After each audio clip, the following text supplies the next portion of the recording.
Hello, my Facebook and YouTube family. How are you today? Rebecca, I know I always say, have I got a treat for you today? But we really got a treat today. Yes. Yes, we really got a treat today because if it's anything that has to do with something that's positive for the Houston community, something that's positive for the, especially the Southeast Houston community, we're going to try to bring it to you. Of course. Every time. Rebecca, we try. We may not get everything, but we're going to try. And I'm going to tell you, probably, I'm not going to say last week, earlier this week, I happened to be on my Facebook page and I was looking, going through some of the different postings, and one of my Facebook friends, um, Constable Smokey Phillips, posts all of the events that are upcoming events and things that are coming on. And I happened to look on his page and it said free college tuition to all senior citizens via Houston Community College. And I said, skirt, like how my friends list on Houston do. And you know how they stop the car with their feet? Okay. It was almost like that. And I immediately messaged him and I said, can you please tell me who I would reach out to find out exactly how to get more information about this? And within 3 minutes, he messaged me back. He said, you need to reach out to Dr. Prieta Vanderbilt Stallworth, who is here with us today in the studio. Yay! It is a pleasure to be here. Thank you so much for I know coming when in. Crystal called me this week, Yes. and she was like, so we're gonna have a guest by the name of Dr. Priya. So first thing I said, Priya, of course. No, I actually said, Rebecca, I think one of your good friends or family members is going to be on our show this week. And then, yes, and then we figured out the connection, because the thing about it is your name is not an everyday name. It's only but one in Houston. But Dr. Prieta, can you tell us a little bit about yourself and how you became affiliated with Houston Community College, kind of where you're from, and why this is so important to the community and to Houston? Well, I was born and raised here in Houston, Herman Hospital. Yes. I grew up in Blue Ridge, Section 1. My parents bought the first subdivision built house in Blue Ridge, Wow. Section 1, right down the street from Reynolds Elementary. Yeah. My parents kept us in the community schools, Reynolds, Woodson, and Worthing. Absolutely. My sisters did Adams, Reynolds, Adams, and Worthing. My oldest sister actually did Grimes. Wow. That was her first school. And so I stayed in the community.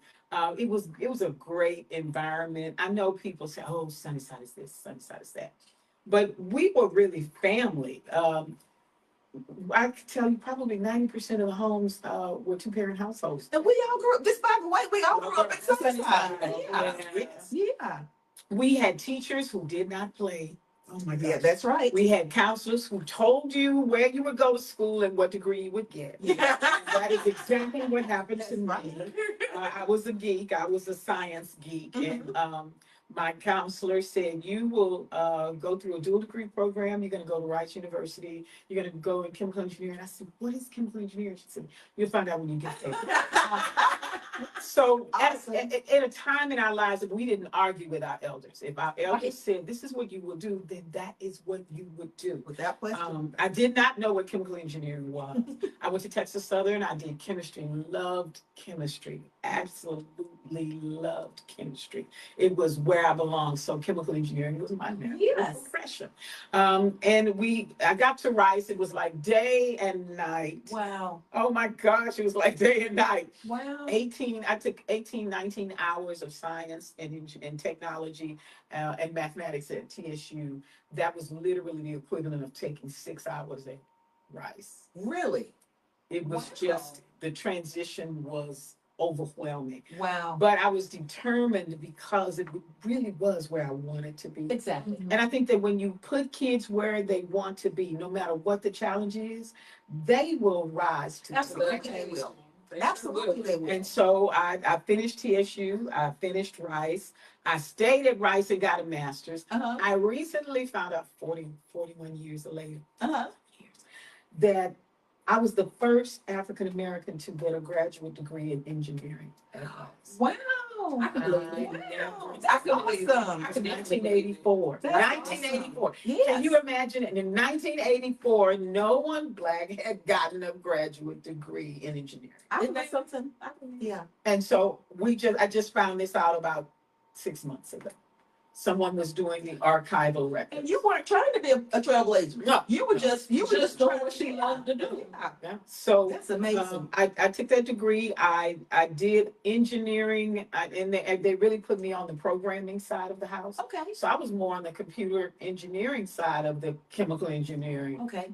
discipline, which was good because I love nuts and bolts. Right. I did some very interesting projects. I programmed the light ends units for the fluid catalytic cracking unit, and everybody said, "What is a fluid cracker?" Now, what you just said, was that a different language? Yeah, I'm just yeah, using- yeah. It's that little Exactly. machine that makes a whole lot of money for a chemical plant. It makes more money than all the other chemical Wow. plants. Wow. That's And then- amazing. I was appointed, the late great Elizabeth Spates. In 1987, HISD decided they no longer wanted to run two institutions. HISD established HCC in 1971. Wait a second. Wait a I didn't second. know that. Wow. Okay, so now we're going to history class. Okay. And we're history teachers. So we Yes. want to know, tell us more. So they decided they were really tired of trying to run two boards and they needed to establish a board for Houston Community College. Each board member had the opportunity to choose their own successor.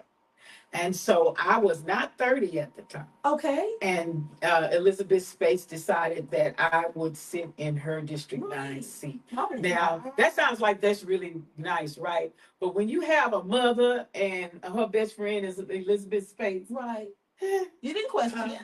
not only do you not question it, you're terrified Okay. because you absolutely understand that if you mess up, they're going to show up in the boardroom Absolutely. and publicly humiliate you. Absolutely. I had lived that a couple of times in high school when my kids would see my mother park in the front of the school and they would yell down the aisle, "Priya, here comes your mama." And they all scatter.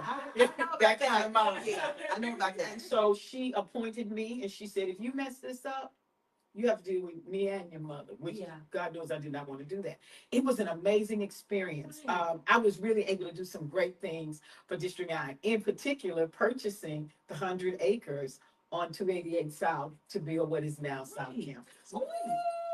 That happened. I had no idea that there was an affiliation ever between HISD and HCC. Yes, yes. So prior to that particular time, and tell me that date again. What was that? 1987 is when they decided, and in 89 is when they appointed us. So there was no Houston Community College? There was, but Houston Community College was run by the Houston Independent School District Board. They had 44 locations. They used the junior high schools and the high schools to build the Right. capacity, and they built it so well Right. that you had all of these locations and all of them were thriving. That is And they awesome. said, okay, we're going to have to create, when they gave us the charge to do something with it. Yeah. It's 44 locations. It's all over the place. We Wow. have one president running all of this, and we Too said, much. That "That's was a too lot. much." That was So we decided that we needed 5 colleges, regional. right. And so we created that. We wanted each college to reflect its community, Absolutely. its region, and we did that. So we had Northeast and Northwest and Central College and Southeast and Southwest. And it worked. And we were committed. The 9 of us were committed. There were only 2 women on the board, myself and Herlinda Garcia, and I served with I would always call it the late great Bruce Austin, my dear friend that passed away a couple of years ago, and Jean Locke, Okay. and we served together on that board. And it was a very diverse board. which was a very interesting thing because HISD was a diverse board. Mhm. And most boards in the country were not diverse like that. Right. And so I spent 5.5 years. And when I left, I moved to Mississippi. I married and moved to Mississippi. I was married to a Mississippi councilman, Biloxi City Councilman, who Okay. had national power, Okay. which was, that was kind of unusual to marry somebody in Mississippi with that kind of power nationwide. And African American. And African American. And he served at the national level, which was then with Maxine Waters. Okay. Okay, come on, Auntie She was, Maxine. she was state level at that time. And so that was an eye-opening experience because Mississippi was a very different environment. Right. Um, I can imagine. Southern Belle is a very real thing. It's a very real thing. Wow. And I was mentored by Lucy Marion Roberts, who is the mother of Robin Roberts. Okay.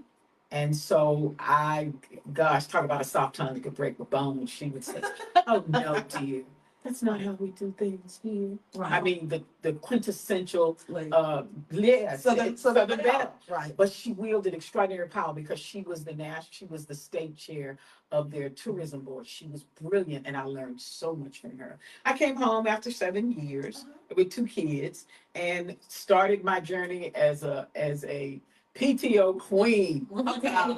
My children went to Parker Johnston, Bel Air, and Parker Johnston HSPVA because they were. Okay, so you moved to the Westbury area. No, I was actually beyond the Westbury area. I am far southwest. I am 1 mile from 59 South at Beltway 8. Okay. So I'm at the very corner edge. But Okay. Parker Elementary is a magnet school. So But, okay, got my you. kids That's were right. musicians, and they were musicians. My daughter was a musician from first grade. My son was a musician from 4 years old. Wow. Parker Elementary it's still an amazing school for kids. Music magazine. 800 Her kids play the violin and the guitar respectfully, and they are brilliant Oh. at their craft. And my daughter said, I don't want to play violin anymore. But my son still plays double bass and guitar and piano and percussions, and he teaches music to Wow. children. Wow. So, and he plays, he still performs. So he does classical and jazz and rhythm and blues and funk and whatever. Well, you paying him if it's a check, he's coming. So now you've come back to Houston. You could have planted your roots anywhere else, but you decided to bring it back to Houston. I wanted my children to be raised in Houston Independent School District because I knew the value of it and because I knew what it had done for me. Okay. And so in 2017, they were like, okay, Mama, you've raised us. You've spent all your money on us. You've put all of your time in us. Go away and find a life. My children put me out of motherhood. And so for 1 year, I did a doctorate in Christian education because I wanted to understand my spiritual station, which is intercessor. Right. Right. And so I spent a year in a theological environment, and I wrote a 200-page dissertation Wow. because I wanted to understand the difference Wow. between an intercessor and a prayer warrior, because there is a difference. And I figured since I'm an engineer and I learned statistics, I can prove this statistically, which I did do. Okay. So So then you decided to run Y'all see for- why she's one of my mentors. you decided to throw your hat in the ring again because you couldn't sit at home. Come on now, honestly. I finished. Oh, no. I used to tell her all the time. She used to be like, you know what, Becky, I just need a break.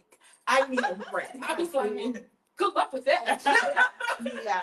Yeah. No. I finished my doctorate. I walked across the stage on the 17th of August, and then a week or so later walked into This is 2018, 2017. A week or so later walked into Houston Community College Board Services office and signed on to run for District 9. That's awesome. That's awesome. And I ran against 2 gentlemen. Uh-huh. And one of the gentlemen, his wife was my supervisor because I was an adjunct professor. She was my supervisor, Yeah. which can make things a little ticky. Absolutely. But it was absolutely great. And my cousin Cherie, who passed away, and Uh-huh. she said, "You can't do this by yourself. I'm gonna help you." And they only ever knew her as cousin. Nobody knew her name. Yes. Yes. Because I always said, well, cousin will handle that. Cousin take care of that. Uh-huh. After she helped me win my election, she went to Sheila Jackson Lee and several other politicians. They said, where is cousin? because Right. we watched her put you in the seat. And so we need cousin. And it was an amazing run. I knew that it was God. It was definitely not me. Absolutely, absolutely, yes. And so 2018, I was sworn in the same district that I was born and raised in, that I Wow. had served before. And as I looked around and I said, what can I do with this? Because Right. what's going on? What do we have going on? There was nothing going on in District 9. There were 125 students a semester at the District 9 South Campus. And where was that at that time? It's still at Airport at Oh. 288 South. You know, I'm so glad you said that, because I remember when they built that particular building, and it was, it was a wonderful, wonderful thing to see coming out there into that area. Yes. We would look over there, And it would and there'd be like easy. four cars in the parking lot and that kind of thing. And my mother and I would say, I don't know what's going to happen, but I hope they can get enough people in there to keep it open. It was, Yeah. when I walked in, they had built the second building, the workforce building. None of the labs were set up. The equipment was just in there. Wow. It's 2 stories, so Yes. second floor is all It's classrooms. beautiful. It's all of the skills and trades. All the construction trades are in that building. You guys will have to come and tour. On July 19th, we do the health, wellness, and backpack drive. Come and see everything. And those trades are what? You said It's all the construction trades: HVAC, electrical, plumbing,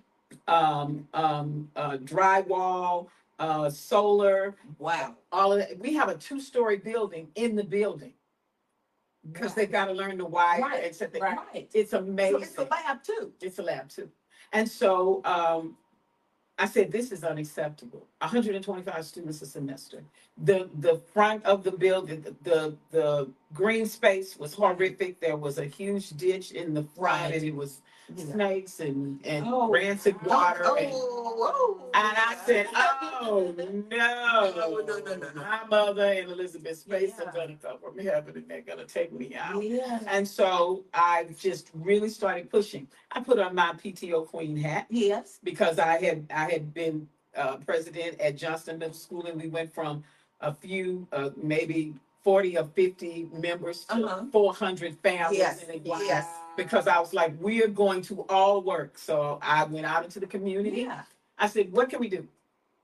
And I noticed that my seniors had nothing to do. Wow. Now I'm sitting at the board table and they were approving the list of demographics that would get free tuition, Sure, reduced that's tuition. right. And I'm going down the list and I'm saying, this is a really nice, what? Yeah, you were telling me That about one line, seniors 55 and older got a $10 discount. No. I said, And they can Oh. least afford, because they're on fixed incomes, they can least afford to and they paid all the reduce taxes for tuition. this to look That's like it. right. I said, oh no, listen, no. No, I'm looking at everybody free, $10. No. So I started pushing. I said, how do we change this policy? Right. This policy needs to change. It Yes. needs to go. Seniors need to be coming to HCC for free. But They need to be they able. made the majority of the taxes Yes, in they the area. And when you start looking for volunteers, who are the first people to step up? The Seniors. And so I said, this can't happen. I had some pushback. Of course you did. But one of the Who interesting would push back to something like that? And I don't want you to name any names, but what were the reasons that people were pushing back? just probably because I asked for it.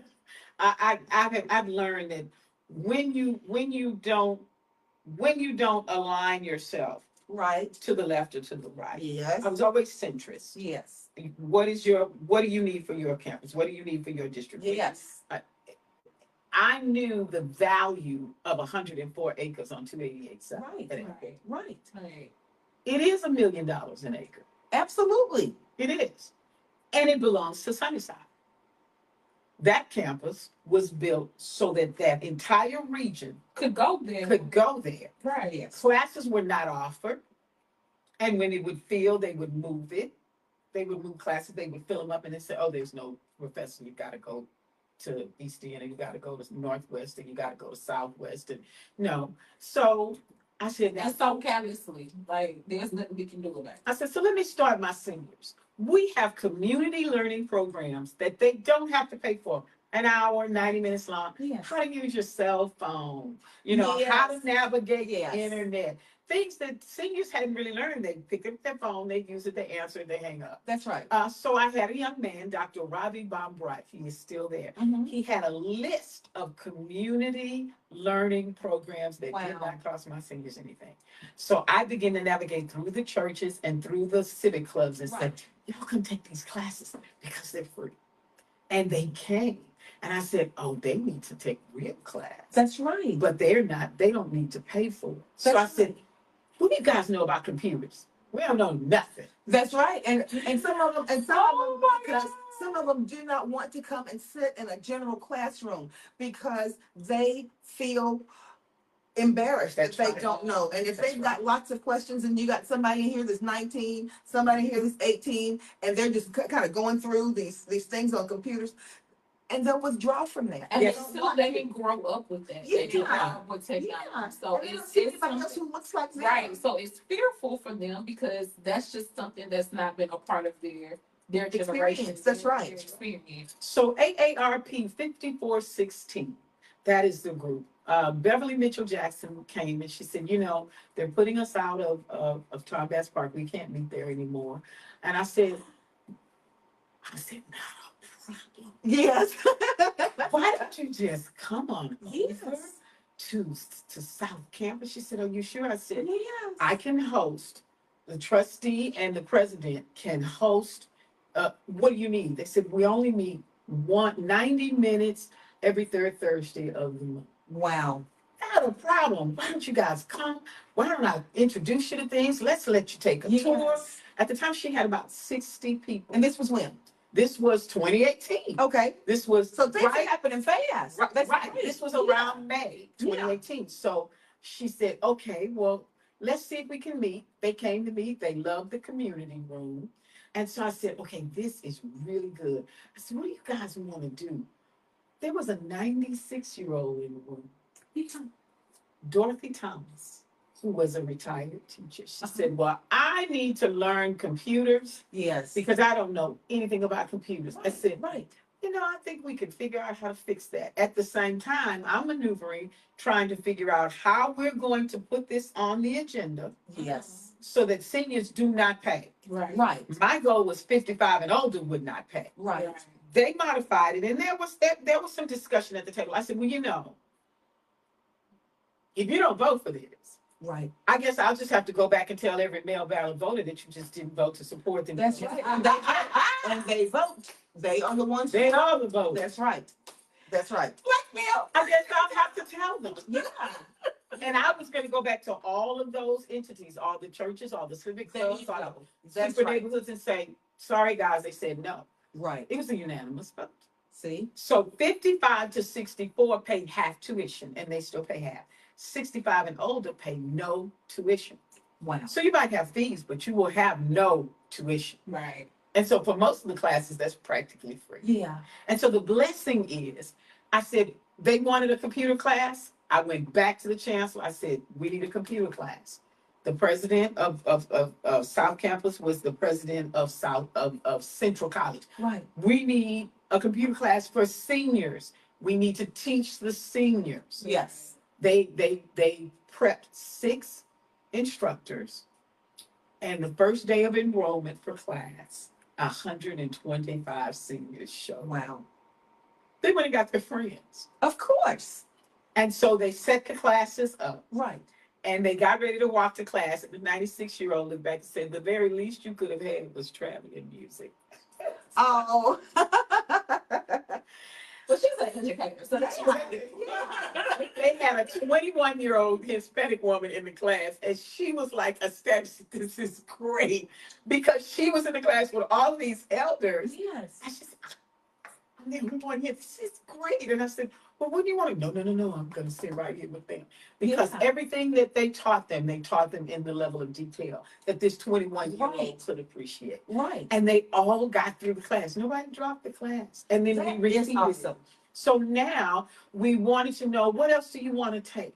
Because we're able to create classes that are for them, Right. so that they do have their compass. Right. Oh, they used to help each other in class. I said, yo, gee, this is a test. We're just reading it.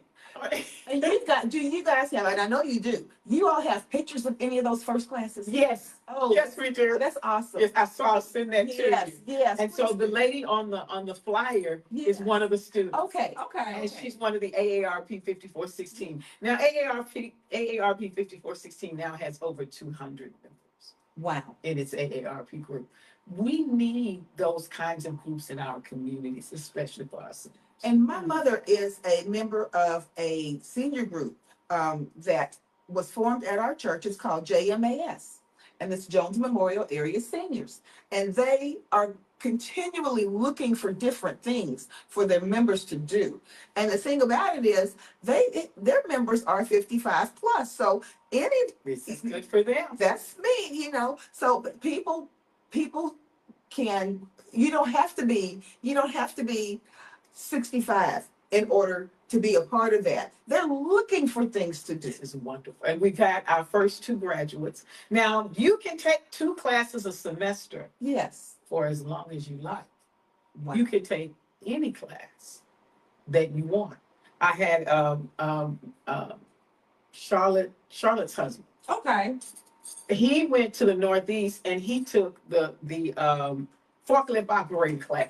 Wow. He's like, this thing is amazing. I'm gonna go take this and then I'm gonna take that.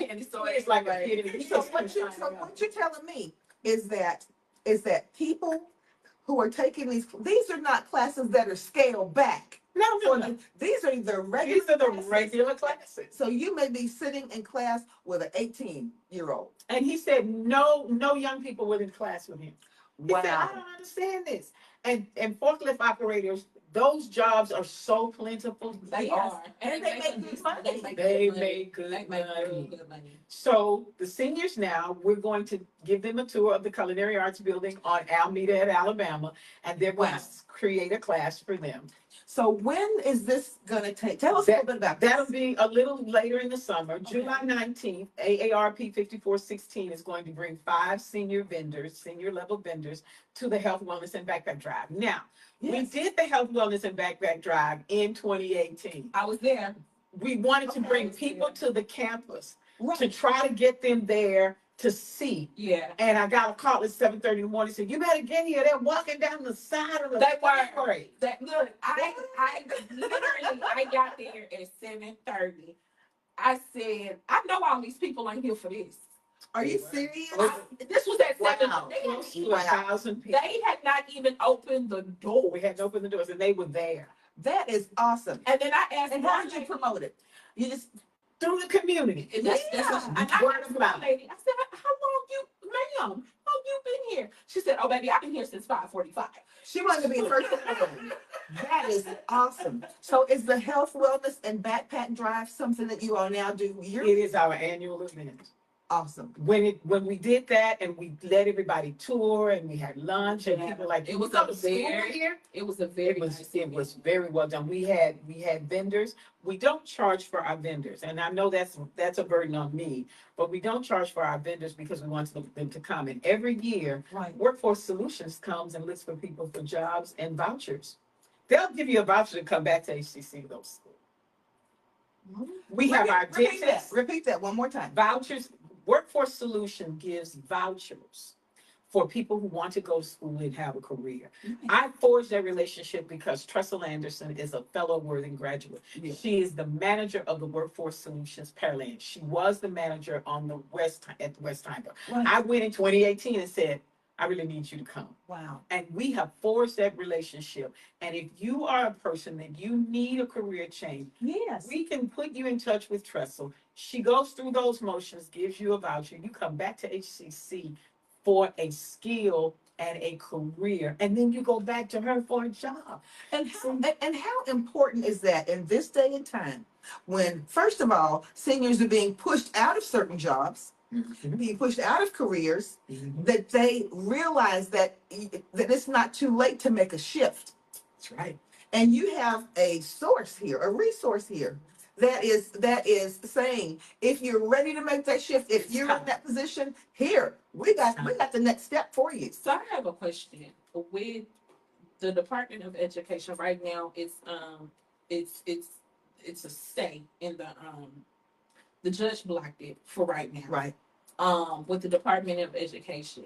If the Supreme Court says, the president, if the Supreme Court gives the president the authority or the position to cut programs and funding, how is that going to affect HCC and the programs that y'all have? Community college does better than the four-year institutions. Yeah. Community colleges are well anchored. Now, I sit on the national board. It's the National Association of Community College Trustees. Mhm. That we represent 1,200 community colleges and 6,500 trustees. So we make sure that they know, they understand what that public policy looks like, how it will affect them, what we will and won't have. Okay. I also sat on the legislative committee to change the funding formula for community colleges in the state of Texas. There are 50 in the state of Texas. And so our funding formula wasn't quite making the cut in terms of us having enough funding to do what the governor wants. Yes. Governor Abbott has decided and has stated and made it very clear that by the year 2030, 60% of Texans will have a credential or a degree. Okay. Most Texans, that degree thing is a very Yeah. difficult thing. Yeah. But credentials of value are these career path That's right. credentials or certificates that they can get 8 weeks, 12 weeks, 16 weeks, 1 year. And it makes it straightforward because it's hands-on.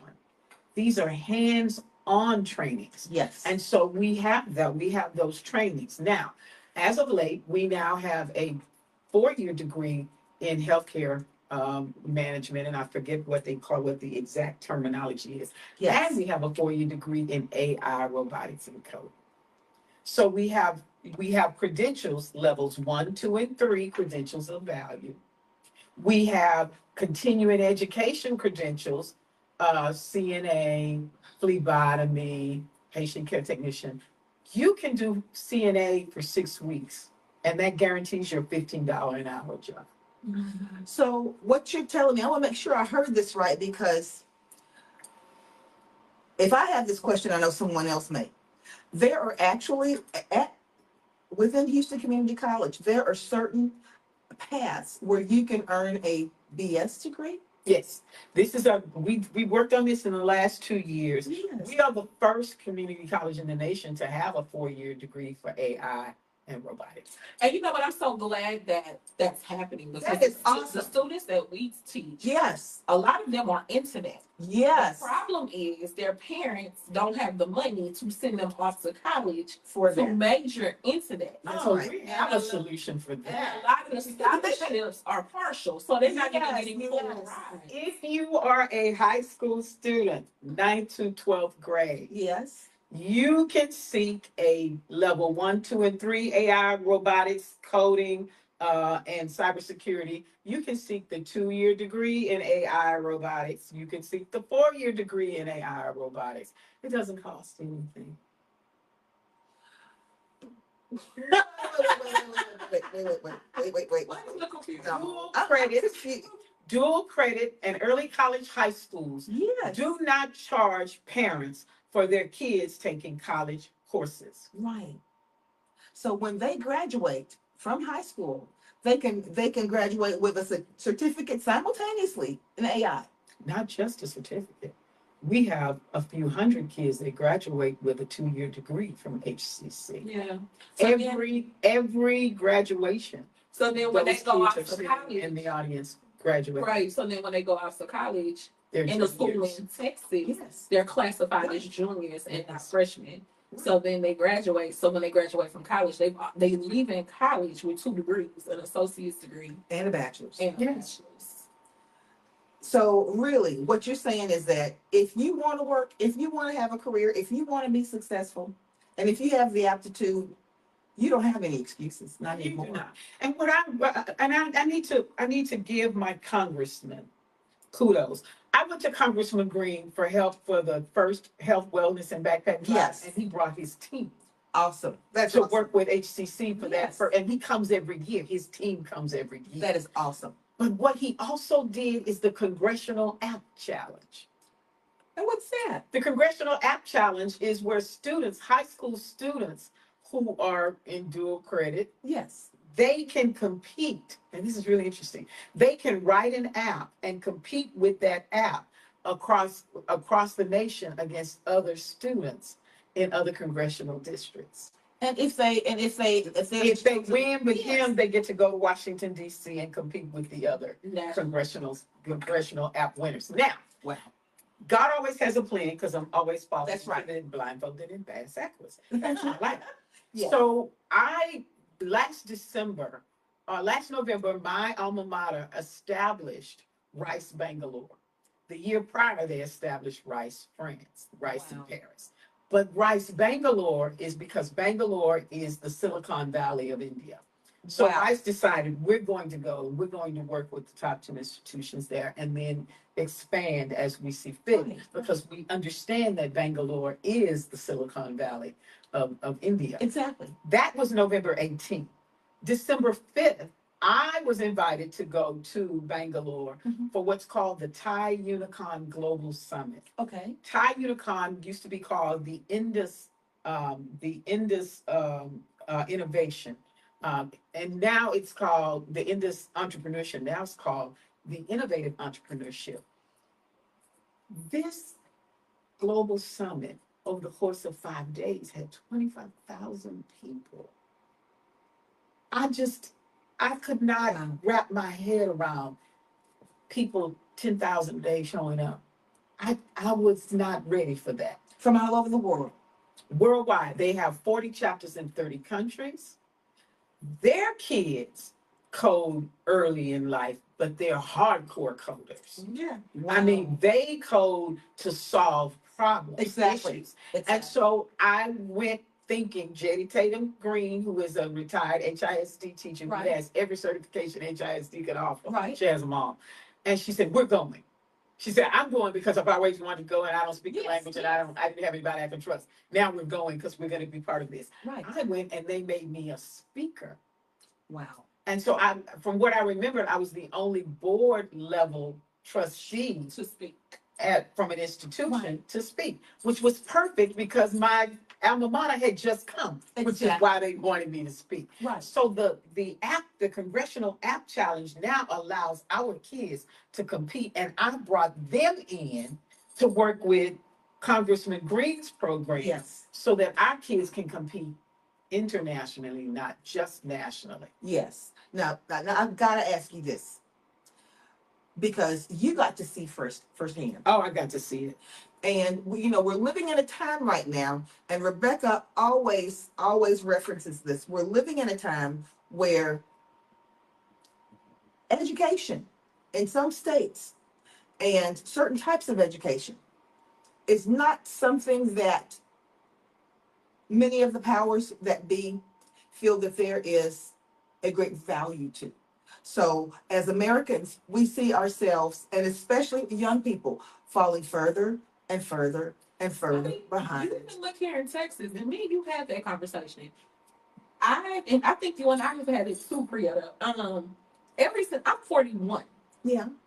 and as long as I can remember, the education budget in Texas has been cut for over 40 months, probably longer than that. This is just what I remember. Right. The educational budget has been cut drastically every single year. It's almost like it's the first thing on the chopping block to go. And it's like, Yeah. wait a minute, wait. And seeing that, you got to travel internationally.